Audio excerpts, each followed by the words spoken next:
Nous sommes le 11 septembre 2011. Le Mur, la psychanalyse à l'épreuve de l'autisme, un petit film de 52 minutes, est diffusé devant un carré VIP au cinéma L'Entrepôt à Paris sous la houlette de l'association Autistes sans frontières. À partir de là, il va créer un buzz énorme, il va se répandre de manière virale dans le monde entier en quelques jours et fédérer la communauté de l'autisme. En fait, un grand nombre d'associations, de parents et de professionnels vont s'exprimer ouvertement sur le scandale que constitue la prise de position des psychanalystes à l'égard de l'autisme en France et le retard considérable qu'il entraîne dans l'accompagnement de personnes en difficulté et les conséquences sur les familles. À partir de là, l'association Autistes sans frontières va fédérer le collectif autisme qui va obtenir la grande cause nationale autisme 2012. Pour la première fois, des journalistes vont s'intéresser aux usagers et au point de vue des associations et des bons professionnels dans l'accompagnement de l'autisme. Il va y avoir des recommandations de la Haute Autorité de Santé en matière d'autisme qui vont avoir un impact considérable sur la formation des professionnels et sur les grandes orientations qui sont prises.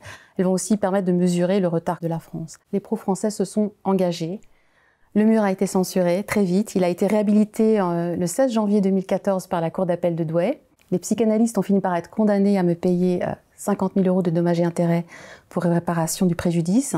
Mais la censure de mon film a créé un effet stressant, ce qu'on appelle en communication. Il a attiré l'attention en fait d'un plus grand nombre de journalistes et de personnalités sur ce film que certains cherchaient à censurer. Donc voilà, c'est les 10 ans du Mur.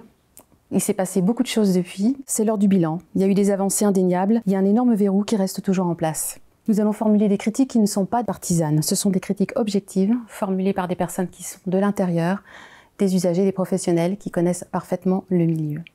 J'ai le plaisir d'accueillir sur ce plateau Stéphane Brusy. Tu es aidant, tu es le père d'un adolescent autiste, Adam, et tu as fondé l'association Écolalie qui prend en charge un groupe d'enfants avec autisme. Tout à fait. Et on a créé un CESAD qui s'appelle la Maison Écolalie aussi. Domitille Coët, tu es aidante familiale, professeure de français en collège et lycée, mère d'un adolescent autiste et auteur. Olivier Paolini, tu es professeur des écoles spécialisées et coordonnateur pédagogique d'une unité d'enseignement externalisée en collège à Narbonne. Tout à fait. Steph Bonneaubriet, tu es experte d'usage et professionnelle dans le domaine de l'autisme depuis 18 ans et cofondatrice de l'association Paris, qui signifie Personne autiste pour une autodétermination responsable et innovante. Josiane Bonadonna, tu es aidante, mère d'un jeune adolescent autiste, titulaire d'un DU autisme et approche comportementale de la promo 2015 à Nantes. Alors Stéphane, oui. Tu en étais où il y a 10 ans? L'association, elle est créée depuis 2010. On faisait des prises en charge avec des intervenants qui allaient dans les écoles, donc qui étaient formés pour accompagner les enfants dans les écoles, avec des psys qui supervisaient. Globalement, on était vus comme étant maltraitants parce qu'on scolarisait les enfants autistes. Et on voulait qu'ils aillent à l'école avec les autres enfants et qu'ils soient avec leur père. Quand le Mur est arrivé, ça a été très important parce que finalement, c'est ce qu'on vivait tous les jours. Donc la scolarisation des enfants autistes, c'était de la maltraitance à l'époque, c'était ça? Oui, c'est ça. C'est de la torture, en fait. C'est ce que disaient les psychanalystes.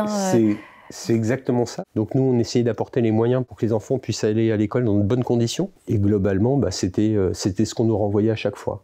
C'est-à-dire c'était de la maltraitance. Alors quand le Mur est arrivé, finalement, ça a été, c'est ce qu'on vivait tous les jours. C'est-à-dire globalement des prises en charge pas conformes, qu'on voyait, qui étaient financées donc, par l'État. C'était des professionnels d'un autre temps, dont la connaissance sur l'autisme était vraiment archaïque. Et Domitille, tu en étais où il y a 10 ans? En 2012, moi j'avais la tête sous l'eau, parce qu'en fait j'avais pas encore de diagnostic pour mon fils. Le scolariser c'était compliqué. Il était suivi en CMPP, donc en centre médico-psychopédagogique. On me demandait de suivre une thérapie mère-enfant avec lui. Il avait une AESH parce que sinon on me demandait de le mettre en hôpital de jour. Donc voilà, j'avais une AESH avec un diagnostic de dysharmonie évolutive. Le principe c'était qu'il y avait forcément un bug dans la relation mère-enfant. Et moi j'étais complètement perdue à l'époque. J'avais l'intuition que je faisais pas du tout ce qu'il fallait pour mon fils, que je l'aidais pas, mais je savais pas où trouver les solutions. Le diagnostic d'autisme, je l'ai eu 2 ans après.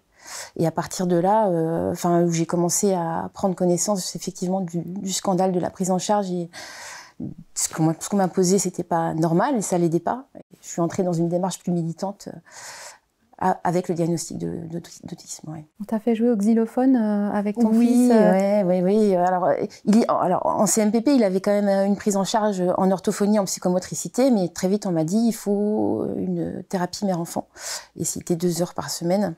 Et où on m'a fait me mettre à 4 pattes avec lui dans un bureau pour taper sur un xylophone, pour dire que je crée un lien avec lui, quoi. Voilà. Le sous-entendu, c'est que forcément, tu ne jouais pas avec ton fils. Non, je ne jouais pas avec mon fils. J'avais pas créé de lien avec lui in utero, on m'a dit. Olivier, tu en étais où il y a 10 ans? Alors, il y a 10 ans, je venais de passer plusieurs années en CLIS à l'époque. C'était les classes d'inclusion scolaire qui plus tard sont devenues des ULIS écoles. Et je venais d'arriver dans un IME en tant qu'enseignant spécialisé, Institut médico-éducatif, parce que je voulais confronter ma pédagogie à un public d'enfants en situation de handicap avec des handicaps importants, avec du polyhandicap, avec de l'autisme qui, à l'époque, on disait ce sont des enfants qui ne sont pas scolarisables. Et donc, qu'est-ce que c'est qu'être un enseignant pour tous? Voilà, donc je voulais confronter mon métier à ça. Et je suis arrivé dans un univers médico-social où l'enseignant, en fait, est complètement décrédibilisé et devient l'intervenant extérieur qui prend un enfant 2 heures par semaine pour le scolariser. Et comment on peut scolariser un enfant 2 heures par semaine dans un institut médico-éducatif avec une vision médicalisante de l'autisme assez déplorable? J'ai subi quelques aventures assez épiques. Tu as découvert que dans le terme médico-éducatif, en fait, il n'y a pas d'éducatif. En fait. Alors, il y a de l'éducatif, mais qui est avec une vision médicalisante de l'éducation. Il faut savoir que les IME sont financés par le ministère de la Santé. Comment on peut penser que l'éducation d'un enfant autiste, en fait, elle peut être financée par l'ARS, en fait, alors que les bonnes pratiques disent parfaitement que c'est l'éducation structurée, l'accompagnement, l'environnement, et qui permet l'évolution d'un enfant et pas une conception médicale, en fait. C'est une conception qui est totalement erronée et on est encore toujours dans ce système 10 ans après. Ça n'a pas encore évolué, cette conception-là n'a pas évolué, ce modèle-là n'a pas évolué. Voilà, ça, en tout cas, le modèle médico-social est encore très fort sur l'éducation des enfants autistes. Au niveau professionnel, il y a quand même des anecdotes assez terribles. La pression que l'on met sur les enseignants, enfin, j'ai fait des réunions où des pédopsychiatres m'ont clairement conseillé de ne pas scolariser des enfants autistes parce qu'il fallait que les parents, la mère en l'occurrence, fassent le deuil de la scolarisation de son enfant parce qu'elle investissait trop son enfant ou elle investissait trop la scolarisation. Donc c'est une pression sur les professionnels de l'interne qui est assez difficile et de tenir, c'est dur. Steph, tu en étais où il y a 10 ans? Alors moi, il y a 10 ans, c'était une phase un peu de transition, aussi bien au niveau professionnel qu'associatif, puisque moi, je travaillais dans un service qui était assez innovant, puisque justement très porté sur la scolarisation d'enfants qui n'étaient pas accompagnés par des services de type CESAD, donc un service d'aide à l'intégration pour des enfants sur liste d'attente, dans une association de parents, le SAI dans les Yvelines. Et donc ce service avait été monté par les parents eux-mêmes pour arriver un petit peu en annexe et pour accompagner tous ces enfants pour l'aide à la scolarisation. On formait les accompagnants pour aller dans les écoles, pour avoir les conventions, ce qu'a fait un peu Stéphane aussi après avec Ecolali. On a été un des premiers services puisque même on a formé les premiers AVS, puisqu'après on n'a même pas pu continuer de les appeler AVS quand ça a été officiellement créé par l'Éducation nationale. Josiane? Notre enfant a été observé en CMP, on ne savait pas. Le diagnostic, c'est 2011-2012, donc on était en cours de diagnostic, je crois. Donc on était un peu dans le flou. On a passé 9 mois par la case CMP aussi, où au bout d'un moment, on a dit, je crois qu'ils ne savent pas. C'est pareil, ils savent pas travailler faire. le lien mère-enfant Oh, bah, c'était des questions... Est-ce que vous êtes sûr d'avoir voulu un garçon? Oui, alors le grand-père est mort d'un cancer de la gorge, mais tu sais, Oscar, tu peux parler, tu n'es pas ton grand-père. Enfin, des trucs, waouh, complètement délirants. Même si on ne vous le dit pas, pendant des mois, moi, j'ai refait l'histoire de ma maternité, de qu'est-ce que j'ai raté. Et puis bon, ça devenait lourd parce qu'ils ne savaient pas, ils avançaient à tâtons. Puis ce qu'elle voulait surtout, la pédopsie, c'est qu'ils viennent plus. Il était en maternelle, mais il était en souffrance en maternelle. Comme tu disais, ils sont en souffrance à l'école. En fait, c'est leur diagnostic, ils sont en souffrance. Bon, déjà, on applique un sentiment à quelqu'un, alors que la personne, on peut pas, on lit pas vraiment dans la tête des gens. Donc, la situation il y a 10 ans, très peu d'enfants, d'ailleurs il n'y a pas de statistiques en fait, c'est Autistes sans frontières qui a commencé à faire des statistiques sur la scolarisation des enfants autistes. Il y a une prise de conscience en fait à partir de 2011 du retard de la France et de ce que c'était que ces diagnostics, la réalité en fait des profils complexes de l'autisme qui venaient en fait des pays anglo-saxons. Et énormément de parents m'ont transmis des messages comme quoi des psys dans les CMP, les CMPP disaient n'allez pas sur Internet, n'allez surtout pas sur Internet, ne vous intéressez pas à ce que dit tel et tel professeur anglais. Enfin, moi, ce qui m'a frappé, c'est que vous devez vous battre pour faire respecter les droits fondamentaux de votre enfant à l'école. Parce que, comme tu disais, l'accompagnement, on dit voilà, ils sont malades, donc il faut qu'ils soient soignés. C'est ça. On a encore cette conception-là en France. Donc c'est le fameux modèle médical du handicap qui est très fort et qui vraiment infuse à la fois dans la société, mais aussi chez les professionnels. Et donc, pour le faire changer, c'est vraiment cadenassé complètement encore. Et alors, il me semble que pour que les gens comprennent bien la problématique en France aussi, il faut prendre un peu de recul et voir ce qui se passe dans les pays européens. En France, on pense l'institution IME, quel que soit le type d'institution, c'est des murs. On a 4 murs et on a des professionnels qui vont dans l'institution travailler. Alors qu'en fait, ça fait très longtemps qu'au niveau de la psychiatrie, en général, on a désinstitutionnalisé. En Italie, en Espagne, enfin partout dans le monde, en Occident, je veux dire. Et en Angleterre, lorsqu'un enfant est à risque, on commence à soupçonner qu'il y a une problématique autistique, c'est des psychologues qui sont diligentés par l'éducation nationale, qui viennent accompagner le diagnostic de l'enfant et former les parents, former les enseignants, former les personnes, toutes les personnes qui vont dans le cadre vie de l'enfant. Donc on a affaire à du personnel médico-social, mais ils sont diligentés, ils travaillent pour l'éducation nationale. Et la démarche, elle est de l'inclusion par définition. Les enfants qui sont institutionnalisés entre les murs, c'est un tout petit pourcentage, un micro-pourcentage d'enfants qui ont des comorbidités sévères dans d'autres types, mais qui ne sont pas dans le profil de l'autisme. Le jour où on aura un service de l'autisme au sein de l'éducation nationale, mais un vrai service, des vrais pôles dans les DSDEN. Ça pourrait être une proposition d'ailleurs. On a les enseignants ressources autisme maintenant, de la fameuse stratégie autisme qui sont dans chaque département. Mais peut-être il manque ce service d'accompagnement parce que beaucoup de familles ont des restes à charge, payent d'eux-mêmes des accompagnateurs, des éducateurs, alors que les services éducatifs devraient être fournis par l'éducation nationale. Effectivement, je suis entièrement d'accord avec cette idée, moi. Il faut qu'on aille chercher l'aide, en fait. Oui. Et quand on la trouve. Mais si on ne va pas chercher l'aide, personne ne nous l'apporte. Parce qu'une problématique culturelle qui forme, les enseignants sont formés à l'idée de... Déjà, ils ne sont pas formés au handicap, contrairement à ce qui se passe en Europe et partout ailleurs. Et ils sont formés à penser que la place d'un enfant différent, quelle que soit sa différence, c'est dans une institution, c'est pas à l'école ordinaire, c'est pas leur rôle. Et beaucoup d'enseignants, par contre, sont tout à fait proactifs, ils sont en demande d'aide, d'accompagnement, pour dire j'ai un souci avec cet enfant-là, il faut que j'ai des outils pour l'aider, et il y a des blocages, en fait. Alors c'est en train de changer quand même, parce que du coup... Il faut parler aussi de ce qui se fait dans la deuxième partie de la décennie 2017, 2018, 2019. Donc ces fameux enseignants ressources autisme de la fameuse stratégie autisme qui interviennent auprès des enseignants pour les côtoyer. Bon, c'est assez inégal, mais quand même ça fonctionne. Il y a des enseignants qui sont accompagnés. Il y a quand même une prise de conscience. Compétents aussi, parce qu'il y avait des services avant, oui, mais des enseignants ressources qui n'étaient pas du tout. Ils sont quand même en lien avec les CRA, il faut quand même le dire, en formation initiale. Tous les enseignants non spécialisés reçoivent une formation de 25 heures sur le handicap et sur la pédagogie spécialisée de manière obligatoire. Alors c'est beaucoup trop peu, parce que du coup ça suffit pas à aborder l'ensemble de tout ce qui est la diversité des handicaps et des besoins spécifiques de chaque enfant.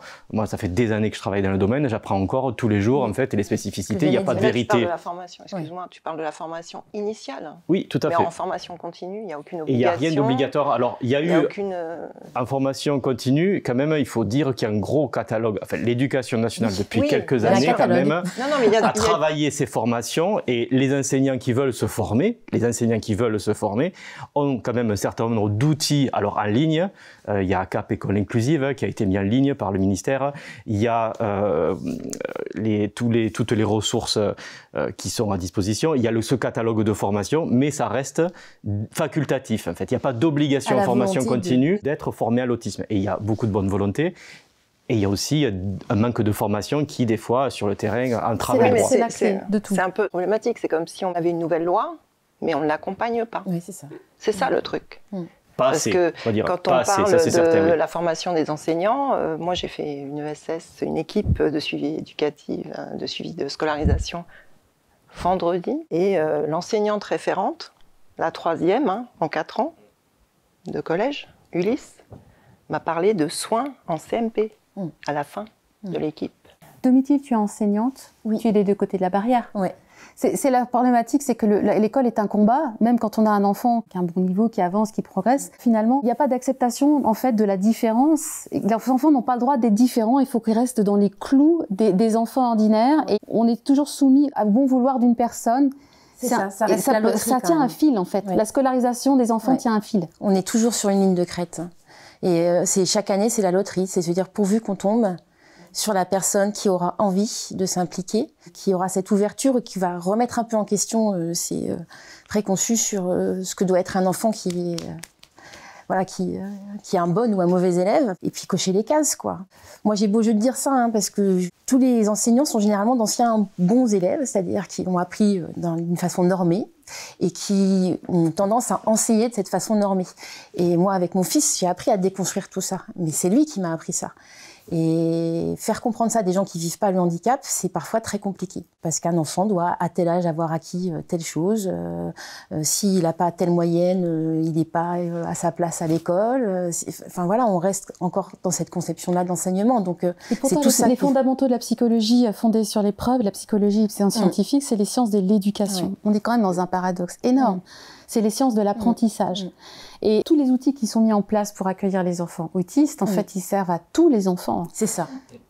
C'est ça quand qu'il faut même- arriver à ce sont des comprendre. outils qui devraient être à la base des fondamentaux de chaque enseignant, mais pour leur permettre d'enseigner aux enfants ordinaires. Oui, mais moi aujourd'hui, j'enseigne différemment grâce à Paul. Je ne suis pas la même enseignante qu'il y a 15 ans. En toute humilité quand même, je pense que je suis meilleure professeure grâce à ce que m'a appris mon fils que ce que j'étais avant, quoi. Parce que j'ai compris qu'il y a des fonctionnements neurologiques différents, que on n'est pas obligé d'avoir la même vitesse d'acquisition des connaissances pour tout, Que la plupart des gens sont plus visuels qu'auditifs. voilà. Que Encourager. séquencer les tâches, encourager, récompenser les Encourager. efforts au lieu de punir les échecs, c'est Valoriser. beaucoup plus efficace. En parlant de formation, la psychologie pour les enseignants, c'est les bases. Les bases. Actuellement, c'est pas le cas. Enfin, On n'est pas formé à de la pédagogie en fait en France. Et la psychologie. On est formé à une matière, on est spécialiste d'une matière. Alors surtout quand on est professeur en collège et lycée, on est spécialiste d'une matière, mais on n'est pas spécialiste de l'éducation. Il n'y a pas Et ça, c'est quand même un vrai d'apprentissage de problème. La façon dont un enfant apprend. Alors, pour parler des avancées, il y a quand même eu la création des UEMA, des unités d'enseignement maternel, qui à la base sont une bonne initiative, même si la problématique, c'est que Elle est médico-sociale. elle est médico-sociale Bien et sûr. qu'il y a une hétérogénéité phénoménale de formation. Oui. Le but, c'est que les enfants soient donc accueillis dans des classes spécialisées au sein des écoles maternelles pour leur permettre d'acquérir les comportements d'élèves et d'avoir des pas plus progressifs, en fait, par rapport aux enfants ordinaires, mais qui soient en inclusion, après, de plus en plus, avec dans une classe de référence ordinaire. Ouais. Et certaines marchent très bien en France. Il y en a qui font un travail formidable, parce que le principe est très bien. Et il y en a beaucoup qui fonctionnent pas du tout, ou très mal, de manière très inégale. Oui. Il y a deux problématiques par rapport à ça, moi je trouve, sur les UEMA en fait, et puis sur tous les dispositifs en fait, médico-sociaux, d'unités d'enseignement, l'unité élémentaire autiste aussi. D'abord le premier problème, c'est que la gouvernance, elle est médico-sociale, et donc ça induit une mauvaise représentation de l'autisme de la part de la société, de la part des professionnels, de la part de la communauté éducative. On se décharge, on se dit que c'est le médico-social qui s'en occupe. Et donc, la deuxième chose, c'est que ça incapacite l'éducation nationale, les enseignants en fait, en se disant ben non, ben c'est pas ma responsabilité, c'est la responsabilité médicale en fait. Un enfant autiste, c'est d'abord le médico-social qui va s'en occuper. Moi, je suis incompétent. Alors que c'est un discours éducatif en fait. Et donc, moi, je pense que en termes de propositions, tous ces dispositifs spécialisés, tous ces dispositifs médico-sociaux devrait être transféré au ministère de l'Éducation nationale. Le pilotage, il est très important dans la représentation que l'on donne en fait de ces dispositifs. Et la deuxième chose, c'est qui peut imaginer qu'en regroupant toutes les difficultés dans une même classe, on va faire avancer les choses, quoi. Alors que quand même surtout les petits. la coopération, c'est là qu'on bien peut sûr, agir le mieux. Non, mais je crois qu'on en revient quand même encore toujours à ce fondement de la formation. Je crois que là, avec Paris, on a lancé un un vrai combat. On a fait un communiqué de presse. On va vraiment faire de ce sujet notre engagement, en tout cas sur 2022, parce que je pense que la formation, elle n'impacte pas d'ailleurs uniquement sur la scolarité, le médico-social et les professionnels. C'est aussi les droits fondamentaux, parce que l'accessibilité, le quotidien, parce que la formation, avant la formation, il y a l'information. Oui. Donc quand on parle de la justice, quand on parle de l'accessibilité, ça concerne aussi pour nous la formation. Je pense que c'est important de dire un petit peu où on en est aujourd'hui. Le médico-social, dans les IRTS, donc les instituts qui forment les éducateurs spécialisés, déjà ils sont largement encore pour la plupart sous-formés au handicap, à l'accueil du handicap d'une manière globale, mais surtout ils sont formés à la psychanalyse. Tout ce qui concerne le domaine du soin psychique, etc., c'est de la psychanalyse. Il y a des ouvrages de référence, je pense à Joseph Roussel ou d'autres, enfin, quelqu'un qui a dû être éducateur spécialisé 2 ans dans les années 70, mais qui se positionnent comme psychanalystes, et tout découle de la psychanalyse, donc d'une espèce de pensée magique, toxique, culpabilisante, qui est complètement à côté de la plaque, et qui reste la référence, et on a vraiment une bulle dans les... Tout le monde n'est pas négatif dans les IRTS, il y a des IRTS qui fonctionnent mieux que d'autres, mais la psychanalyse reste ultra dominante. Et le problème qu'on a en France, c'est pas seulement que les gens ne sont pas assez formés, parce que c'est normal d'avoir une formation qui est pas bonne, et puis on se forme tout au long de la vie, on doit tous se former en permanence. Ils sont déformés en fait, ils sont déformés, ils sont imprégnés d'une culture de la médiocrité, une culture de l'hostilité pour qui les enfants différents, c'est de la torture et de la violence de vouloir les inclure à l'école ordinaire et dans la vie ordinaire. C'est la faute des parents. Les parents, ils doivent être écartés le plus possible. Il faut surtout pas faire de l'éducatif. J'ai filmé abondamment des psychanalystes me disant on ne doit surtout avoir aucune attente vis-à-vis de ces enfants-là. Il faut surtout pas travailler avec ces enfants-là. Il faut surtout, si je dors en séance, c'est pas grave. Mais les jeunes éducateurs spécialisés sont encore aujourd'hui majoritairement formés à ces gens-là. Et il y a une imprégnation de la psychanalyse chez les profs, dans le milieu des enseignants, qui est phénoménale. Oui. On peut pas former si les gens sont déformés. Il faut déconstruire avant de pouvoir construire. Oui, il y a un problème culturel. Mais tu parles de verrou. Je crois que le plus gros verrou, il est là. Parce que depuis 2005, enfin bien avant, mais en tout cas depuis qu'on parle des plans autisme, la question de la formation a toujours été là. Ça a été une mesure qui revient et que l'on n'arrive pas finalement à débloquer. C'est pour ça que elle revient systématiquement. On parlait encore avec quelqu'un comme Franck Ramu, comme Patrick Chambre, qui ont proposé une version 10 dans la stratégie nationale autisme, là, en 2018, qui n'a toujours pas été reprise. Donc on voit bien qu'à chaque fois, il y a un barrage. On ne parlera pas des universités, aussi, parlons-en. L'indépendance des universités. Mais la formation, les universités, c'est quand même important. Oui, mais justement, après, on voit qu'il y a des rouages, et c'est ça qu'on est en train de creuser actuellement. C'est-à-dire qu'à la limite, c'est pas l'indépendance des universités, l'autonomie des universités qui est à revoir. Ça date c'est moyenâgeux, cette histoire-là. Il va falloir à un moment donné qu'on arrive à contourner le problème, qu'on arrive à toucher des leviers, mais réalistes, et il faudra peut-être plus être dans la question des examens, des diplômes, de comment on va pouvoir à un moment donné encadrer les professions.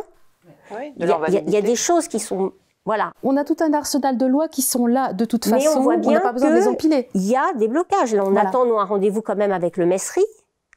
Et voilà, on voit bien que quand on essaye de toucher certains acteurs, d'arriver sur certains terrains, il y a quand même des difficultés pour atteindre certaines personnes, engager certains dialogues. Donc, les doyens, et il y a des espèces de labyrinthes dont on ne se sort pas, malgré que tout le monde soit d'accord. Oui. C'est comme les recommandations, toujours pas opposables. Marie-Arlette Carlotti, en 2012, avait posé les termes du débat. Il y a eu une prise de conscience à la fin c'était la mandature avec Roselyne Bachelot, qui était ministre de la Santé. Il y a eu une prise de conscience, en fait, de l'envergure du problème en France, de toutes ses conséquences sociales en cascade, en fait. Et Marie-Arlette Carlotti est arrivée en disant « N'auront les droits de travailler, enfin, de financement pour travailler, parler du médico-social, des professionnels, que ceux qui respecteront les recommandations de bonne pratique de la Haute Autorité de Santé en matière d'autisme ».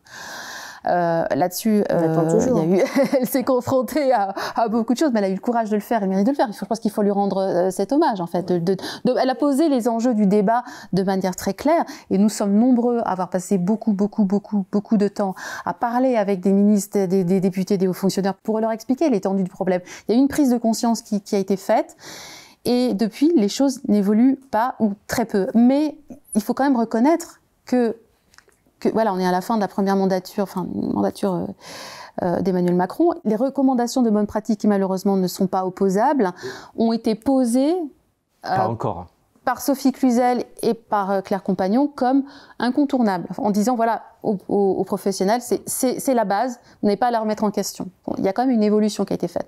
Le problème, c'est qu'il n'y a aucun élément de coercition derrière. C'est-à-dire qu'aujourd'hui, les enseignants qui veulent bien faire, les éducateurs qui veulent bien faire, les gens qui sont éclairés, qui sont souples d'esprit, qui ont envie d'avancer, de progresser dans l'estime de soi et dans l'aide qu'ils apportent aux autres, ils ne sont plus culpabilisés pour le faire. Parce qu'au départ, c'était ça aussi il y a 10 ans. Il y a des gens qui se formaient en douce au TCC, qui se trouvaient culpabilisés, vilipendés, harcelés par leurs collègues. On en était là. Des profs qui étaient en burn-out parce qu'ils voulaient se former et qu'ils l'avaient fait, ils étaient tous seuls et ils étaient ostracisés par leurs collègues. Donc ça, les gens aujourd'hui qui ont envie, qui sont dans la démarche, ils ont la possibilité de le faire, ils ont des outils pour le faire. Malheureusement, c'est pas le plus nombreux. Et il n'y a aucune obligation, aucune coercition, aucune autorité qui a été posée sur des personnes qui restent fondamentalement et majoritairement hostiles à la démarche. Et c'est ça le verrou auquel nous sommes confrontés. Il faut arrêter de dire que tout va pour le mieux dans le meilleur des mondes. Où sont les bons professionnels, quoi? Oui, c'est ce que j'allais dire, parce que quand vont-ils être formés? Il y a quand même toujours le problème à l'université, hein. Quand même aussi le problème de validation des études en psycho, où il y a encore beaucoup de... oui, mais d'où le fait on leur impose la psychanalyse et que, du coup... il y a une grave pénurie de professionnels. Ils ont beaucoup de mal, donc on n'a pas de professionnels. J'ai été alertée par des étudiants à l'université d'Amiens, des étudiants que j'avais sensibilisés à la question de l'autisme, et avec un cours fantôme de psychologie comportementale à l'université d'Amiens. C'est-à-dire que c'est inscrit sur la plaquette, sauf qu'il n'y a pas de prof depuis 5 ans. Les enseignants en psychologie sont déformés. Ils reçoivent une information sur l'existence des thérapies cognitives et comportementales, autrement dit la psychologie et la psychiatrie fondées sur les preuves. C'est de la diffamation. On leur dit aujourd'hui encore que les TCCistes vont mettre des électrodes sur la tête des gens, leur mettre des chocs électriques, que c'est de la punition, que c'est du dressage, des singes. Ouais. Mais c'est aussi plus c'est énorme, plus ça passe. Et c'est encore ça. En fait, la psychanalyse, et pas seulement la psychanalyse, d'ailleurs, toutes les pensées charlatanesques qui se greffent autour de ça, c'est tout délirant, sont enseignées à l'université, ont pignon sur rue, et sont financées par l'État, et l'État est garant de la viabilité des pratiques. C'est pas possible, en fait. À un moment donné, il faut que ça s'arrête. Oui, parce que ce qui est grave, c'est que ces gens qui vont donc être formés à la psychanalyse vont se retrouver à la direction de CMP, justement, les centres médicaux psychologiques, où on va envoyer, parce que l'école, en général, quand elle voit qu'il y a un problème encore aujourd'hui, elle va dire aux parents, il faut aller au CMP. Ils vont vers les structures de l'État. Et puis ce qui n'est pas normal, c'est que c'est l'État qui paye. Donc nous, on continue à payer des choses qui sont... voilà. Moi, ce qui m'avait mis, d'ailleurs, la puce à l'oreille à l'époque du mur, c'est que j'avais dit, mais quand même, ces gens qui payent des libéraux hyper chers de leur poche, ils sont quand même pas masos. Je me suis dit, il doit y avoir quelque chose de... Il y a quelque chose de louche. Moi, le diagnostic pour Paul a été fait en libéral, mais parce que j'étais informée par des parents. C'est une association qui m'a donné en fait, le contact d'un bon professionnel. J'ai été faire mon diagnostic en parallèle de la prise en charge au CMPP. Ils me sont tombés dessus, voilà, un bras raccourci, et ils ont remis en cause le diagnostic. Et ce qui s'est passé aussi dans la vague après le mur, il y a énormément de parents qui ont retiré leur enfant des institutions où ils végétaient depuis des années. C'est aussi pour ça que les psychanalystes m'ont attaqué en justice pour essayer d'inverser la tendance. L'un d'entre eux m'avait dit, mais si on laisse faire en France les associations, ça va se passer comme en Angleterre, tous les gamins vont aller à l'école, et nous, avec quoi on va travailler? C'est assez éloquent. C'est toujours ça.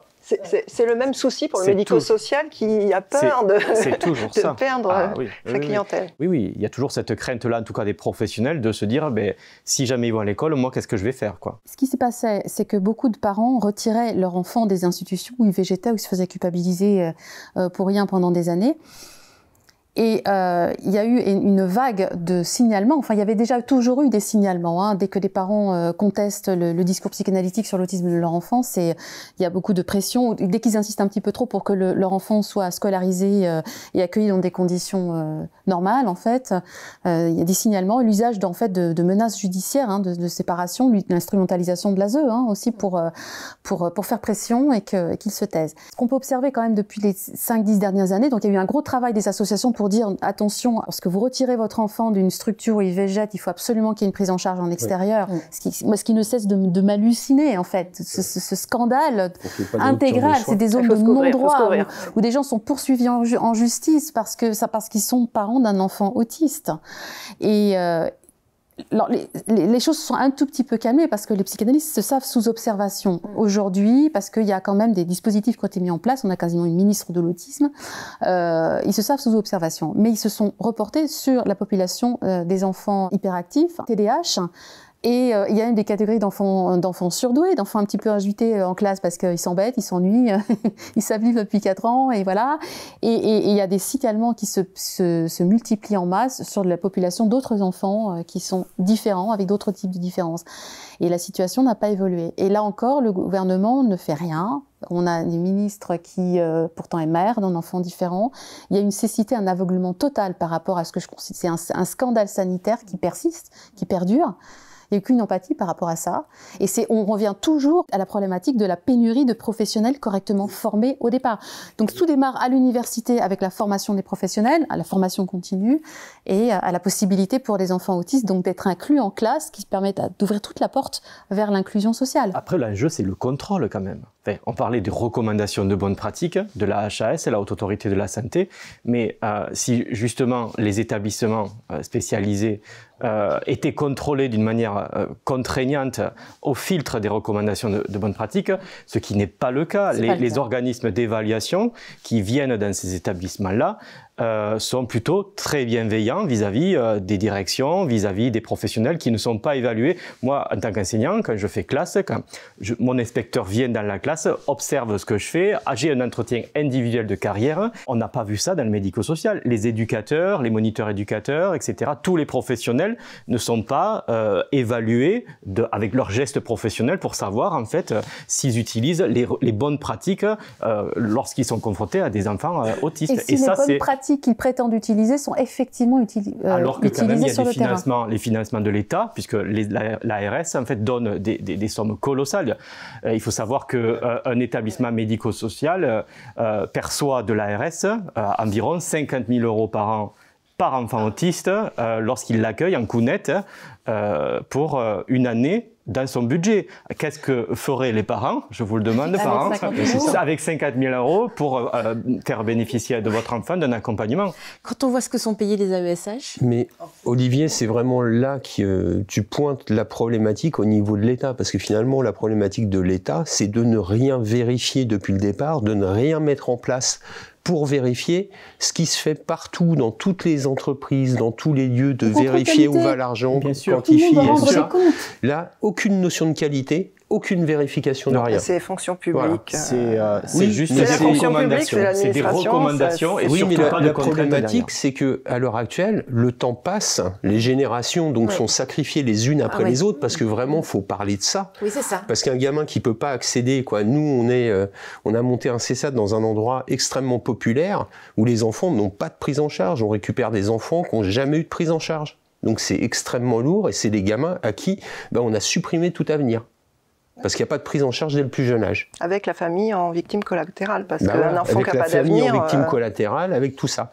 Tout ça parce qu'on ne veut pas quantifier, on ne veut pas mettre la tête dedans, parce que si obligatoirement on commence à regarder, il va falloir expliquer à toute une partie de la profession qui est représentée, donc ce qu'ils font, ça sera plus toléré, ça sera plus fait, ça sera plus machin. Donc la problématique, elle est là. Et ça, il n'y a personne qui veut se mettre, alors je suis désolé, hein, mais toute une partie de la profession à dos et risquer, voilà. Oui, mais c'est ça, ils ont peur des mouvements, peut-être des syndicats, peut-être je ne sais quoi. Oui, mais il faut voir comment ça se passe. L'éducation nationale, comment on peut pas récompenser les bons, on ne peut pas virer les mauvais. Déjà, c'est extrêmement compliqué. Sur les recommandations de bonnes pratiques de la HAS, sur l'autisme, c'est quand même fou que ces recommandations-là viennent du ministère de la Santé. Il faut savoir que les recommandations de bonnes pratiques d'éducation, de bonnes pratiques à l'autisme, c'est le ministère de la Santé qui les fait pour les enseignants qui sont du ministère de l'Éducation nationale. Pourquoi c'est quand même dingue que ce soit pas le ministère de l'Éducation nationale qui dise aux enseignants voilà les bonnes pratiques lorsque vous avez un enfant autiste. Donc c'est vraiment voilà cette conception qui est complètement croisée, qui est complètement biaisée et qui renvoie encore une fois à ce modèle médical du handicap et donc du coup forcément ça construit une très mauvaise représentation et donc forcément on peut pas en fait arriver avec une bonne formation, avec des bons gestes professionnels, si derrière on est construit même dans sa formation, même dans le discours de l'État, avec quelque chose qui est faux. Oui, que ces enfants sont malades. Donc déjà ça part mal dès le début. Ils sont pas malades. Et voilà, c'est comment un enseignant peut bâtir sa progression, sa classe, en allant piocher en fait des recommandations du ministère de la Santé. Enfin, un enseignant ne fait pas ça. Un enseignant il regarde les instructions du ministère de l'Éducation nationale, c'est tout. Moi je trouve que dès le départ, je trouve pas ça normal pour, même si l'enfant a un handicap, que ce soit autisme ou autre chose, on soit obligé de remplir un dossier dans une maison départementale, en plus gérée par le département. Donc l'État n'a pas vraiment la main sur les départements.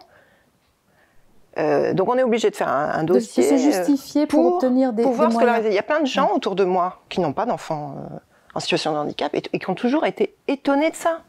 Et quand je leur ai montré, ah bah là tu vois, il faut écrire un projet de vie, parce qu'il faut qu'on ait un projet de vie pour un enfant en situation de handicap. Parce que, en fait, il y a un déséquilibre, je trouve, c'est pour ça qu'au bout de 10 ans, il y a une espèce d'usure, je dirais, parce qu'il y a un déséquilibre. On parlait il n'y a pas longtemps, dans les polémiques politiques, etc., de droits et de devoirs. Et l'autre fois, de fil en aiguille, en discutant avec mon mari, j'ai dit, mais j'ai l'impression qu'il y a comme un déséquilibre entre les droits et les devoirs pour nous. On a beaucoup de devoirs, être complètement transparent dans ce qu'on fait pour notre enfant. Qu'est-ce qu'on a comme prise en charge? Est-ce qu'il voit un professionnel? Et qu'est-ce que vous faites? Voilà. Et en face, c'est totalement opaque. En face, aucun contrôle qualité. Aucun contrôle. Dans la toute-puissance. Des décisions de gens qui ne connaissent pas votre enfant, qui ne sont pas justifiées en plus. Devoir prendre un avocat pour aller en réunion de en ESS. plus de personnes qui ne sont pas formées. Qui ne sont pas formées au handicap de l'enfant. Maison du handicap, maison départementale des personnes handicapées, ils ne sont pas formés. Prendre un avocat pour défendre le droit à la scolarisation de leur enfant. Ce que tu as fait un certain nombre de fois. D'autre part, ce que tu oublies de dire, c'est quand on fait des ESS, nous, à de multiples reprises, et quand même c'est toujours le cas à l'heure actuelle, on se retrouve avec des enfants qui ont des notifications de la MDPH pour un temps d'accompagnement donc scolaire, donc avec une AESH, ancienne AVS. Ces temps scolaires ne sont pas respectés. Non. C'est-à-dire, pour des gamins de 15 heures, des fois on a 5 heures, c'est-à-dire 1 heure par jour. Et c'est aux parents de mettre en demeure l'éducation nationale d'avoir une AESH. Ce n'est pas normal. De toute façon, c'est aux parents de tout coordonner. Ce n'est pas normal. L'État devrait être condamné immédiatement. Non, l'État devrait mettre en place le service public sans passer par le tribunal administratif. On est d'office aidant de toute façon, à vie. Enfin, voilà, c'est-à-dire que si on ne va pas batailler en permanence pour faire respecter leurs droits, personne ne le fera à notre place. Et en fait, ça a un coût considérable. Parce qu'il y a un discours en filigrane qui consiste à dire si on met des ESH derrière chaque enfant autiste et tout ça à l'école, ça coûte trop cher. Mais en fait, le médico-social, l'exclusion des enfants différents coûte beaucoup plus cher. J'avais fait le calcul de si tu avais laissé ton fils en CMP. Oui, alors même au départ, la première préconisation quand il avait 4 ans, c'était de le mettre en hôpital de jour. Un enfant, parce qu'il ne savait pas ses couleurs. 1 000 € par jour. Voilà. Il ne savait pas ses couleurs, il ne savait pas les lettres de son prénom, il ne parlait pas, donc hôpital de jour. J'ai une question juste. À quoi ça sert un hôpital de jour pour un enfant autiste? Je ne sais pas, moi je n'avais pas la réponse. Pour quelle raison en fait? Pourquoi est-ce qu'on mettrait un enfant à l'hôpital? Enfin, s'il n'y a pas d'autre raison que d'un celle-là. hôpital de jour, c'est disposer d'un plateau technique élaboré dans un même lieu, qui facilite les déplacements, en fait, d'avoir tout concentré dans un même lieu pour un enfant qui a des besoins somatiques spécifiques. Oui. Dans le domaine de troubles neurodéveloppementaux, ça n'a aucun intérêt. Pourquoi c'est encore autorisé à ce que des enfants autistes passent leur journée dans des hôpitaux de jour à faire des activités X ou Y? Parce que c'est financé. Voilà. Parce que ça rapporte beaucoup d'argent à certaines personnes. Pourquoi c'est pas interdit? Et pourquoi l'État ne met pas la holà là-dessus? Comme on sait que ça ne sert à rien. C'est plusieurs millions d'euros qui leur coûté. Oui, c'est ça. Oui, c'est ça. Si j'avais accepté qu'il soit en hôpital de jour à 4 ans jusqu'à aujourd'hui, à entre 900 € par jour. Enfin voilà. Et après le CMPP où je suis restée 4 ans quand même. Je crois que ça m'a coûté psychologiquement quand même. Oui, 4 ans avant de partir en libéral et aidée par une association parentale. Je pouvais pas financer. L'ABA quand je suis partie du CMPP. Mais voilà, j'ai fait le calcul. Je crois qu'une année au CMPP, c'était 15 000, 16 000 € donnés par l'État. Et après, je me suis retrouvée avec une AESH qui a accepté de venir se former à mon domicile, que j'ai payé après moi sur mes fonds personnels pour qu'elle se forme aux thérapies comportementales. Et elle était payée 750 € par mois. Elles sont payées de manière ridicule. En fait, en gros, si on peut mettre en parallèle le prix de journée d'un hôpital de jour, que c'est 900 à 1000 € par jour, cash, pour un enfant, même un enfant qui est suivi en ambulatoire, qui va juste venir faire une séance d'1 heure de je sais pas quoi, de pâte à modeler, dans l'hôpital de jour. Et ça équivaut quasiment au salaire mensuel d'une AVS, charge patronale comprise. Et juste pour finir là-dessus, quand même, voilà, il passe 4 ans en CMPP, peu de progrès. Voilà. Je sors, je mets en place la prise en charge en libéral, je fais ce travail à la maison, à domicile, avec cette femme qui vient se former, etc. avec moi. Mon fils, en 6 mois, sait lire. En 6 mois. Enfin, peu de progrès, si ça se trouve, c'était ses progrès à lui, de développement. Oui. Non, parce qu'en plus, mais ce que je veux dire, c'est que ça coûte cher et ça coûtera forcément à vie, puisque l'enfant va pas... n'est pas accompagné vers l'autonomie. Voilà, il n'est pas accompagné vers l'autonomie, puisque l'accompagnement n'est pas adapté. Non. Et c'est même violent. Moi, je sais qu'on a été qu'en observation, et j'ai su aussi, ce qui m'a indiqué que c'était pas adapté, c'est que Oscar ne voulait pas. Il ne parlait pas à l'époque, pas du tout, quasiment. Mais par contre, quand on arrivait, il se mettait par terre, il me faisait un gros trouble du comportement. Pour le coup, il se mettait par terre, et il pleurait, enfin il voulait pas y aller. Et je me rappelle de la pédopsie les dernières fois, quand elle est arrivée, on était en salle d'attente, elle est arrivée, il l'a regardée avec un regard, comme si, il parlait pas, mais il sentait que c'était pas, voilà, qu'il avait rien à faire là, je sais pas, peut-être c'est moi qui interprète. Mais pas de bienveillance, bien sûr. Je pense que, en tout cas, j'ai eu un petit peu l'alerte par lui. Moi, je pense que ce qui reste affligeant aujourd'hui, c'est qu'on est en train de démultiplier des plans autisme, de chercher des arguments, on s'engage dans des combats, dans des mesures, là, 101 mesures quand même, et encore, on a dépassé les 101 mesures, alors qu'en fait, on ne respecte juste pas les droits fondamentaux. C'est-à-dire que la France se hargue de faire partie de l'ONU, de l'Europe, de défendre. On a été accusé plusieurs fois. 5 condamnations par le Conseil de l'Europe, une condamnation par l'ONU. Ça n'a absolument servi à rien. Là, on va présider l'Europe, on le sait de partout, alors qu'en fait, on est en train, depuis le début, de dire que c'est tout simplement les droits fondamentaux qui ne sont pas respectés. Et personne ne bouge par rapport à ça. C'est-à-dire qu'il n'y a pas besoin d'aller plus loin que ça. Les MDPH, elles n'ont tout simplement pas compris qu'en principe, les droits spécifiques doivent être mis au service des droits fondamentaux. Or là, la France fait tout pour se servir des droits spécifiques pour nous enfermer dans une vie spécifique. Exactement. Il est là le drame. Moi, j'ai dit au début du mandat à Sophie Cluzel qu'avant de s'occuper des situations complexes, il fallait peut-être déjà s'occuper des situations complexifiées par le système. Mais il y a 80%, j'en suis convaincue, des situations qui sont d'abord complexifiées par le système. Tout à fait. Ouais. Parce que les enfants sont dans des schémas inadaptés. Le système, ce sont nos administrations. Ce sont tous ces gens non formés. Rigides. Donc déjà, la MDPH, on nous avait présenté ça comme le guichet unique qui allait solutionner, qui allait simplifier nos vies. Je suis désolée, mais une fois encore, c'est comme pour l'école et comme partout, il y a quelques personnes Parce que oui, aujourd'hui, nos vies, elles dépendent de personne. Et c'est un drame.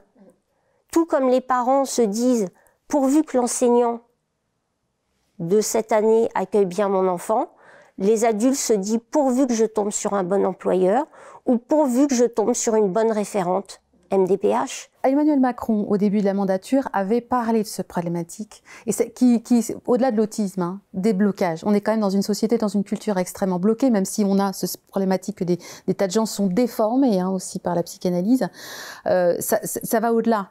Mais il avait pris des dispositions, enfin des directives, c'est une promesse en disant que lorsque des hauts fonctionnaires, lorsque des personnes bloquent en fait, eh ben, il faut aussi pouvoir avoir le courage de les virer, tout simplement. Parce que les problèmes auxquels nous sommes confrontés, ils ont été en Angleterre, en Espagne, en Italie, partout existé ces problèmes. Et simplement, à un moment donné, qu'on ne peut pas trouver une solution, pour paraphraser Einstein, je crois, on ne peut pas trouver la solution du problème avec les gens qui ont créé le problème. Hein, oui. S'ils n'ont pas la capacité, les ressources en eux de se former, eh bien, il faut juste qu'ils aillent voir ailleurs. Les psychanalystes, on a tout à fait le droit d'aller voir un psychanalyste, comme on peut aller voir un astrologue, un rebouteux, un magnétiseur. Ils ont tout à fait la possibilité d'exercer en libéral ou à titre privé. C'est simplement qu'ils n'ont pas le droit, ne doivent pas être financés par l'argent public dans les institutions publiques où c'est l'éducation et la science qui doivent primer. Et voilà. Je veux dire, et le verrou, il est là. Je reviens sur l'école. Hein. Je ne suis pas en colère contre l'école, mais enfin bon, c'est quand même dommage. Hein, parce qu'on pourrait faire hein, des choses vraiment bien à l'école. Les enseignants référents, par exemple, quand on regarde la fiche, j'avais trouvé ça sur l'ONICEP et tout, leur mission, etc., on se dit, bah super, moi... Normalement, ils coordonnent entre la famille, la maison du handicap et l'école. C'est eux qui coordonnent, c'est eux qui, en équipe... sont force de proposition par rapport au profil de l'enfant. Tu me dis si je me trompe. Non, hein, c'est ça, vas-y. Pour éventuellement proposer du matériel pédagogique, des aides, enfin voilà. Ils sont normalement, ils ont un rôle d'aidant, quelque part, hein, pour la famille, d'appui. Moi, ce que j'ai vu actuellement, après 10 ans de scolarité quand même, hein, c'est pas rien, c'est qu'ils déboulent à la réunion. Personne ne me les a présentés. Il y a aussi des enseignants référentes dont les conjoints sont directeurs d'IME et qui se considèrent leur rôle un petit peu comme le courroie pour remplir les IME voilà, locaux. Oui, parce que souvent, on dirait qu'ils sont briefés par la maison du handicap. Hein, voilà. Et puis, il n'y a pas de communication. C'est-à-dire qu'ils ne sont pas au courant du dossier de l'enfant. Ils vous reposent la question sur... Alors, même si l'enfant est scolarisé depuis 10 ans, Enfin, les équipes, après, ça devient la réunionnite, quoi. Et pendant que les parents aidants, tu peux travailler, ce qui est bien, il y a beaucoup de parents, et notamment beaucoup de mères, qui sacrifient leur vie professionnelle, parce qu'ils n'ont pas la possibilité de scolariser leur enfant, tout simplement. Et ça a des conséquences financières phénoménales. Puisque c'est une vie sans revenu pour des gens pour que c'était pas un choix au départ. Ça peut être un choix de vie, mais c'était pas le cas. Puis socialement aussi. Pas de taxes payées, pas de TVA, pas de taxes, oui socialement, et puis pas de retraite. Enfin, ça a des conséquences vu la population de l'autisme, ça a des conséquences absolument phénoménales. On peut pas toujours arguer le coût de l'inclusion, alors qu'en fait l'exclusion est beaucoup plus coûteuse. Pour revenir sur les ESS, on parle souvent du choix des familles, en fait. On dit aussi, parler de la désinstitutionnalisation, ne fermez pas les instituts spécialisés pour laisser le choix, les parcours, les choix. Mais en fait, les ESS devraient être le lieu de questionnement de l'environnement pour aménager, faire les aménagements raisonnables, pour faire mettre en place les aides humaines, pour rendre accessibles les apprentissages. Est-ce qu'on peut expliquer rapidement ce que c'est qu'une ESS quand même? Une équipe de suivi de scolarisation qui est une réunion où interviennent tous les professionnels avec la famille, tous les professionnels qui interviennent autour de l'enfant qui est en situation de handicap et se coordonnent sur le projet en fait. Donc il peut y avoir les enseignants, il peut y avoir les AESH, évidemment la famille, des intervenants libéraux, l'orthophoniste, les éducateurs X ou Y, et voilà. Et donc tous se mettent ensemble et on discute. Et à la fin, c'est la famille qui pilote, qui donne son avis au regard des propositions des professionnels. Mais dans les faits, ça se traduit souvent au tribunal. En théorie. Ça, c'est sur le papier, c'est la fiche de poste. Ça, c'est dans un monde idéal. Mais on se rend compte que, en fait, ces ESS-là servent à orienter vers des dispositifs spécifiques et pire, dans des classes ou des établissements spécialisés et donc à faire des orientations, alors que le questionnement, c'est quand même l'école inclusive, c'est quand même in situ, comment on questionne en fait la situation en interne et comment on l'améliore parce qu'il y a des difficultés. Au niveau du calendrier, que donc ces équipes éducatives de suivi de scolarité sont faites souvent en début d'année. Alors là, par exemple, moi j'en ai eu une au mois de décembre, mais ça va être pour préparer la rentrée de 3e, quoi. Donc on n'aménage rien pour maintenant. En fait, j'ai sous pression, j'ai fait intégrer à mon fils une classe Ulysse où on m'avait garanti qu'il ne perdrait pas son aide humaine. Finalement, il rentre dans la classe Ulysse, il perd son aide humaine, il régresse. Donc l'ESS, je dis je le retire de l'Ulysse et je reviens. Encore un dossier MDPH pour revenir à un accompagnement temps plein qui l'a aidé à progresser depuis des années, quoi. Mais c'est à moi d'aller. Dispositifs de simplification du travail de la MDPH. Enfin, ça a été aussi une des dispositions de Sophie Cluzel. Et dans les faits, ce qu'il m'expliquait, c'est que si on accepte le diktat de la MDPH et des ESS, si on accepte de mettre son enfant dans une institution, en gros, il régresse. Tout va bien, c'est simple, c'est facile. À la limite, ça coûte rien pour les familles de mettre leur enfant dans une institution. Mais ça n'interroge pas le système. Mais par contre, si on conteste pour le respect des droits fondamentaux, le respect de la scolarisation, etc., tout est aussi compliqué qu'avant. Et les familles n'ont pas c'est très compliqué. C'est 3e dossier MDPH en 15 mois. Mais quand j'ai fait un recours, parce qu'il est passé de 18 heures d'aide humaine à 9 heures hebdomadaires, donc scolarité au rabais, quoi. Et la MDPH m'a répondu pour mon premier recours, mais il n'y a pas de rupture de suivi. Il a toujours une AESH. Donc qu'est-ce que vous demandez, quoi? Mais ça ne correspond pas à son besoin. Donc voilà. Donc les familles n'ont pas le choix. On leur impose, en fait, elles n'ont pas le choix parce que d'être orientées dans des classes spécialisées plutôt que de questionner, en fait, l'accessibilité des apprentissages. Et c'est ça la clé, la formation et l'accessibilité des apprentissages. Elles n'ont pas le choix parce qu'en fait, l'école, le collège, le lycée les rejettent. Et donc, du coup, tant qu'il y aura des cases, en fait, on cherchera toujours et on trouvera toujours des enfants à mettre dedans. Ils rentrent pas dans la case. Donc, voilà, c'est ça le problème. Donc, les familles n'ont pas le choix. À ce qui se passait il y a 10 ans, on ne peut plus dire qu'aujourd'hui, les hauts fonctionnaires qui s'occupent des enfants autistes, tout ça, ils sont largement au courant. On a fait beaucoup de gens dans le milieu de l'autisme, ont fait un gros travail de transmission d'informations. Et on peut reconnaître aussi qu'il y a 5 ans, en fait, il y a cette nouvelle mandature, il y a eu une consultation très large des associations qui œuvraient dans le bon sens de l'inclusion, très large et systématique. Ils ont mis du temps, mais ils ont fini par découvrir que consulter des personnes autistes pour parler d'autisme, c'était quand même pas mal aussi. Il y en a quand même un certain nombre qui parlent et qui pensent très bien.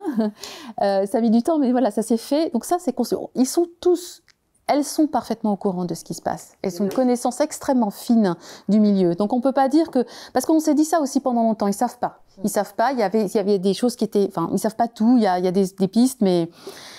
Ce travail-là de connaissance et de prise de conscience, il est fait. Il reste maintenant une volonté politique ferme de faire en sorte que les gens qui n'ont pas envie de se former n'aient plus la possibilité de maltraiter des gosses, en fait, et des familles, et qui ne soient pas validés par l'État, qui n'aient pas les moyens de fonctionner. Pour l'instant, les gens qui travaillent mal, on a un certain nombre de CRA qui font n'importe quoi, ce sont des gens qui ont toujours les moyens de fonctionner. Ils ont tous les jours les moyens de transmettre des informations qui sont fausses, erronées, de ne pas faire correctement leur travail. Donc à un moment donné, il faut arrêter de dire que tout va pour le mieux dans le meilleur des mondes, même s'il y a eu des avancées. Je crois qu'aussi, il faut prendre un petit peu de hauteur ce qui se passe au niveau international. Je crois que la France, on est trop auto-centré sur ce... Et c'est, comme tu disais, c'est toujours les mêmes personnes qui, depuis des décennies, sont dans ce système-là. Et en fait, il y a tellement d'histoires ou de rancœur, ça avance pas parce qu'en fait, c'est toujours les mêmes personnes. Et donc, la France a du retard aussi à cause de ça. Donc là, il faut essayer de avoir un regard neuf et prendre un petit peu de hauteur. Et donc, la présidence française de l'Union européenne, ça peut être une idée. Il faut regarder ce que font d'autres pays sur la scolarisation et sur les besoins.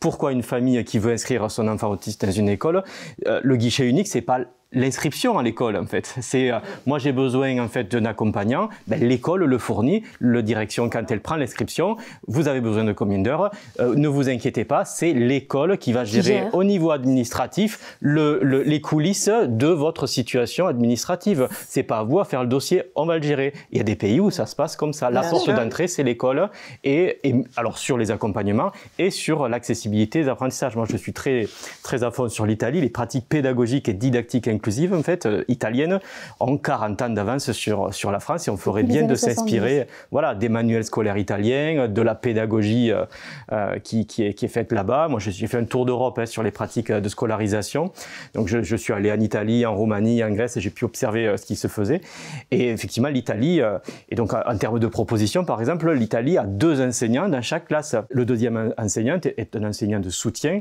et adapte la pédagogie, adapte l'environnement, la structuration, met en place des pictogrammes, mais pas seulement pour l'élève qui est en situation de handicap.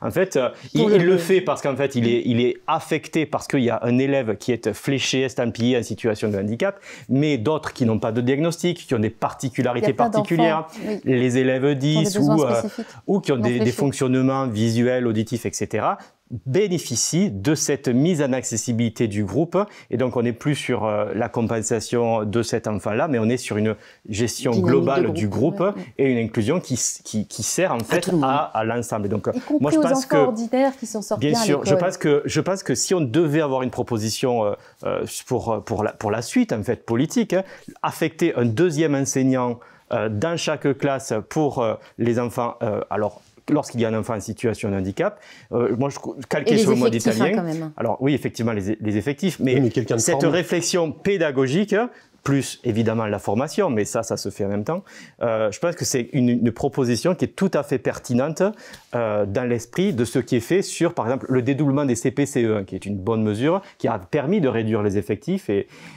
mais voilà, cette continuité de deuxième enseignant. On a 3 AESH par classe. À un moment donné, on se dit peut-être qu'on peut substituer les AESH à un enseignant spécialisé. Ça peut être pas mal. Mais il n'y a pas que les AESH qui participent à une meilleure inclusion quand même. La pédagogie et l'environnement, c'est pas parce qu'on a une personne à côté qui va en permanence être à côté de l'enfant autiste que l'enfant va être mieux inclus. C'est aussi comment on met des pictogrammes, comment on structure la pédagogie, l'environnement. Et des fois, l'autonomie, c'est pas forcément un accompagnement humain. Alors, je voudrais qu'on puisse axer vers des propositions programmatiques. Bon, tu as commencé à le faire, voilà. C'est très bien. Qu'on puisse être concret par rapport à... parce que finalement, tout converge vers cette problématique du nettoyage des formations à l'université, dans les IRTS. Alors, moi, c'est mon point de vue personnel. Après, ça va être... vous avez chacun le vôtre, mais je pense que c'est le verrou, un petit peu. C'est le sens du verrou, de ce qui bloque et qui peut débloquer. On peut tout changer en 5 ans, en fait, en levant ce verrou-là. Et on doit le faire. Je propose qu'un deuxième enseignant de soutien soit affecté à chaque classe dans laquelle il y a un enfant en situation de handicap. Ça, c'est la première proposition sur le modèle italien, participant à former évidemment toute la classe, adapter les aménagements raisonnables, l'accessibilité des apprentissages, la didactique. Ça, c'est la première proposition. Et la deuxième, c'est le transfert de tous les dispositifs spécialisés, UE, UMA, IME, etc., sous la gouvernance et le pilotage, sous l'autorité du ministère de l'Éducation nationale pour changer un petit peu toutes ces représentations et ce modèle médical qu'il faut transformer en modèle social du handicap. Voilà, pour moi, si j'avais à retenir 2 propositions, ça serait ces 2-là, au-delà évidemment des formations, de l'accessibilité universelle. La maison départementale du handicap fonctionne pas très bien, de l'avis de tous, parce que bon, voilà, ça n'arrête pas de remonter. Et je trouve pas ça sérieux du tout. Ils orientent systématiquement vers les établissements, les MDPH en tout cas. Enfin, ils ne respectent pas les directives. Il y a des commissions de droit à l'autonomie et au handicap, je ne sais plus, CDAPH, pour statuer sur les droits donc, accordés à l'enfant. Et dans ces commissions, il y a des personnes qui appartiennent au département, il y a des assos gestionnaires, et quand en tant que famille, on assiste, c'est vraiment le tribunal. Donc il y a quand même un petit souci, je pense, éthique et peut-être politique. Je ne peux pas l'affirmer, mais je présume une promiscuité politique entre les MDPH et les départements. Quand on est invité à participer, parce que souvent les décisions sont prises sans qu'on soit convié, sans qu'on soit... C'est du conflit d'intérêt. Oui. Il y a du conflit d'intérêt parce que il in fine, il y a quand même beaucoup de MDPH qui orientent vers les établissements qui appartiennent à des assos gestionnaires qui sont très proches du département, voire de la même étiquette politique, enfin, ou pas. Mais bon, il y a quand même, je pense qu'il y a matière à enquêter, je dirais. C'est un fonctionnement qui prône l'exclusion et l'institutionnalisation des enfants, en contrario des directives gouvernementales. Exactement. Et récemment, moi j'étais très choquée parce que j'ai vu qu'elles ont reçu des enveloppes budgétaires très importantes. D'ailleurs, ça a été annoncé par Madame Cluzel. Donc moi, ça m'a choquée parce que je me suis dit, tout le monde dit que ça dysfonctionne et on leur donne des budgets. Moyens, ouais. Donc, moi, je suis formée à l'approche comportementale. S'il y a un comportement inadapté, je ne vais pas le renforcer. Et là, c'est ce qu'ils font. Donc, il y a un problème. Non, cette école inclusive, elle n'est pas faite. Il y a une grosse problématique de formation des enseignants, des AESH. Il faudrait doubler, tripler la formation des AESH, en tout cas en ce qui concerne l'autisme. Et les former à des choses utiles. Voilà, les former utiles. avec, oui, c'est ça. Toujours pareil, avec en visu les recommandations de bonne pratique, pour que ce soit efficace. Parce que si on dit que l'inclusion ne marche pas, c'est le discours qu'on entend aussi en fond, là, c'est que non, l'inclusion scolaire, ça ne marche pas pour ces enfants. Si, mais avec les bons moyens, avec les bonnes formations, et ça, on ne l'a pas encore. C'est là-dessus qu'il faut mettre le paquet, quoi, pour la suite. Stéphane ? Alors, moi, je pense que la formation initiale est extrêmement importante. Alors, je parle des psychologues, des éducateurs spécialisés, de toutes les personnes qui vont approcher les enfants autistes d'une façon ou d'une autre. Oui. Les AESH. Les orthophonistes. Les orthophonistes, parce que c'est la même chose, les AESH, les 60 heures de formation. Alors avant, c'était des AVS sous d'autres contrats et tout ça. Il y avait 60 heures qui sont jamais faites. Et là, les 60 heures, il faudrait qu'elles soient faites et vérifiées. Et c'est toujours la même chose. Là, on parle des formations, mais ça doit être une formation tout au long de sa vie. Donc la vision là-dedans, c'est qu'il devrait y avoir une certification qui peut être mise en cause, sauf que pour ça, il faut mettre en place des dispositifs de vérification. Et c'est pour ça donc un référentiel qualité. Voilà, un référentiel qualité, c'est extrêmement important. Et c'est pour ça qu'en tant que proposition, c'est une proposition qu'on a déjà faite, c'est qu'il y ait des commissions donc à y vérifier les structures, qui vérifient les intervenants, qui vérifient tout ça, avec des parents experts, des professionnels, c'est-à-dire des commissions paritaires, ce qui permettrait justement donc de faire monter en compétence des parents pour bien vérifier que tout est sur les rails. Et si c'est pas le cas, faut apporter de l'aide, ou dans le cas extrême, faut sanctionner, parce que la sanction, elle arrive jamais. La sanction n'arrive jamais. Les gens sont renforcés. Ah, ça c'est les bêtises du ministère. Oui, je sais, je suis vers ça. Je m'en fiche. C'est pas possible. C'est pas possible de continuer comme ça. Et si tu veux, Sophie, c'est la même chose. C'est-à-dire, moi, on parle d'estimation en matière d'autisme. Je ne comprends pas comment on peut mener une politique sur une pathologie comme l'autisme sans avoir de chiffres qui sont des vrais chiffres quantifiés et tout ça. Alors, il y a deux solutions. C'est soit les personnes qui s'occupent de tout ça sont incompétentes dans ce cas-là, faut essayer de trouver une autre solution. Hein. Soit on a les chiffres, mais on ne veut pas les donner. Et ça laisse l'ouverture à n'importe quel fantasme. Donc il faut aussi sortir de tout ça, il faut que les chiffres y sortent. Alors, je parle pas prétendre que tout va bien. Oui. En proposition, moi j'en avais deux importantes. C'était par rapport à ce que la délégation interministérielle autisme et le cabinet de Mme Cluzel appellent l'accompagnement au changement. Moi, je crois qu'ils se sont trompés, je pense, dans leur stratégie d'accompagnement au changement. Je crois que l'accompagnement au changement, il faut qu'il soit plus vers la société inclusive que vers, finalement, le médico-social et le sanitaire qui veulent transformer.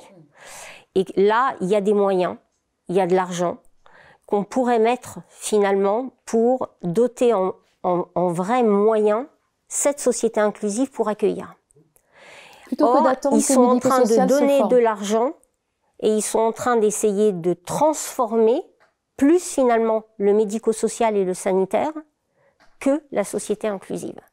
Donc, c'est pas possible d'aller vers ce qu'on appelle la désinstitutionnalisation si on ne donne pas les moyens à la société inclusive d'accueillir de manière plus adaptée. Donc là, je crois qu'il y a un vrai challenge pour la prochaine stratégie nationale autisme, c'est de voir où on met les moyens de transformation de la société. Parce qu'il y a un faux débat aujourd'hui en disant êtes-vous pour ou contre la désinstitutionnalisation. C'est pas ça. Elle n'est pas là la question. C'est comment on construit la société inclusive de demain en donnant les moyens à tout le monde d'être bien intégré dans cette société. Et j'ai bien dit à tout le monde. Et on sait que les réalités pour chaque personne, elles sont bien différentes. Tout à fait. Donc il ne s'agit pas non plus de tout fermer et de se dire on met tout le monde en centre-ville à Paris demain. Donc ça, moi, je crois que là, il y a vraiment quelque chose à revoir et de se mettre face à des vraies responsabilités. Et effectivement, là, on en revient à la promesse de M. Macron aussi, hein, qui avait dit, bon, bah, si ça fonctionne pas, il faut prendre des vraies décisions. Et c'est pour ça que les vraies décisions, elles sont pas prises. Et qu'on est toujours avec les mêmes, finalement. Parce que moi, je le crois et j'assume quand je dis ça. Je crois que la délégation interministérielle autisme est consciente des choses. Je pense qu'elle travaille. Mais moi, ce que je constate, c'est que finalement, elle se heurte au même problème que nous. C'est-à-dire qu'elle passe son temps à harceler les MDPH, les ARS et les administrations. Parce qu'il manque une volonté politique parce qu'au-dessus, ils ne peuvent pas plus s'agir. On ne peut pas renvoyer, on ne peut pas mettre de sanctions, on n'a pas ces moyens-là. Donc moi, quelque part, pourtant, c'est ça qui est très contradictoire. Alors, c'est peut-être ma façon de fonctionner et de penser qui me laisse démunie par rapport à ça, mais je constate d'un côté ce que vous appelez la langue de bois, parce qu'il y a un vrai problème dans la communication. Ouais. Moi, pourtant les gens en face de moi, ils me parlent honnêtement, mais alors dès que c'est officiel devant les caméras ou dès qu'on a en papier glacé le point d'étape 2 ans de la stratégie, tout est beau. Hein. C'est étonnant parce que ça trompe personne. Nous, ce qu'on vit sur le terrain, c'est pas ce qu'on entend derrière. Et ils le savent. Oui. Ce sont pourtant des gens qui le savent et qui vous le disent quand on les a en face de nous. Donc c'est ce qu'on appelle peut-être la langue de bois en politique. On m'a aussi parlé je crois que c'est le devoir de réserve. On n'en peut plus de ça. Et pourtant, à côté, a priori, on a un président, il n'y a pas longtemps, qui nous a dit « j'ai envie d'emmerder les non-vaccinés ». Bon, bah, il dit des choses, notre président. J'aimerais bien qu'il aille en emmerder d'autres. Moi, j'ai une liste. On a une proposition. Ce sera le mot de la fin. Merci infiniment. Merci d'être là.